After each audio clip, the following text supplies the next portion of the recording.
क्या तुम class 11th में हो और जब भी केमिस्ट्री के क्वेश्चन करने के लिए बैठते हो आपकी क्वेश्चन तो समझ में आ रहा है लेकिन ये समझ में नहीं आ रहा इसके अंदर फॉर्मूला कौन से अप्लाई करना है, कब सेंटीमीटर को मीटर में, मीटर को सेंटीमीटर में, नैनोमीटर को मीटर के अंदर और कब सेकंड इनवर्स हर्ट्ज में कन्वर्ट हो जाता है। अगर आपकी ये सारी कंफ्यूजन है, वेवलेंथ क्या है, वेव नंबर क्या है, लैम्डा किसे कहते हैं, तो ये सारी कंफ्यूजन इस क्वेश्चन के अंदर आपकी मैं दूर करने वाला हूं। चलिए क्वेश्चन देख लेते हैं।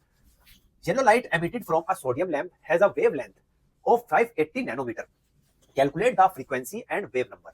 हमारे पास क्वेश्चन लिखा हुआ है, हम इसको सबसे पहले सोल्व करते हैं। किस तरीके से, देखो यहाँ पे हमें दे रखा है वेवलेंथ, वेवलेंथ को हम लैम्डा से डिनोट करते हैं, फ्रीक्वेंसी को हम न्यू से डिनोट करते हैं, वेव नंबर को हम न्यू बार से डिनोट करते हैं। ये चीज आपको याद कर लेना। हम सबसे पहले देख लेते हैं हमें क्या दे रखा है। हमें दे रखा है लैम्डा, लैम्डा की वैल्यू हमें दे रखी है कितनी, 580 नैनोमीटर। देखो जब भी हमें फ्रीक्वेंसी या फिर वेव नंबर निकालना होता है तो हमें मीटर में वैल्यू चाहिए। अब ये हमारी नैनोमीटर में दे रखी है, हम इसको चेंज कर लेंगे किसके अंदर, मीटर के अंदर। मीटर के अंदर कैसे चेंज करेंगे, 580 नैनोमीटर को जब आपको मीटर के अंदर चेंज करना होता है तो आपको मल्टीप्लाई करना पड़ेगा 10⁻⁹ से और ये मीटर के अंदर चेंज हो जाएगा। अगर हम इसको एक दो पॉइंट शिफ्ट कर लेते हैं यानी कि 5.80, मैंने 2 पॉइंट इसको शिफ्ट कर लिया लेफ्ट साइड तो ये रह जाएगा -7 मीटर।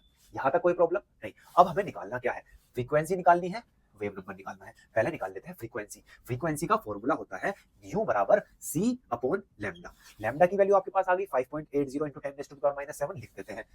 क्या है, 5.80 इंटू 10⁻⁻⁷ मीटर। अब रही c, c क्या है, c होती है स्पीड ऑफ लाइट। c क्या है, स्पीड ऑफ लाइट। ये आपको याद कर लेना है और इसकी जो वैल्यू होती है वो होती है 3.0 इंटू 10⁻⁸ मीटर पर सेकेंड। अब हम इस वैल्यू को यहाँ लिख देते हैं, 3.0 इंटू 10⁻⁸ मीटर पर सेकेंड। मीटर से मीटर कट गया, ये 10⁻⁻7 ऊपर चला जाएगा तो 3.0 इंटू 10⁻⁸ नीचे से ऊपर आएगा, ये भी प्लस में हो जाएगा तो 7 और 7 15 हो जाएगा, यानी कि यहाँ पे 10⁻15 आ जाएगा और ये सेकेंड इनवर्स बन जाएगा 5.80 ऐसी रहा। जब आप इन दोनों को कैलकुलेट करो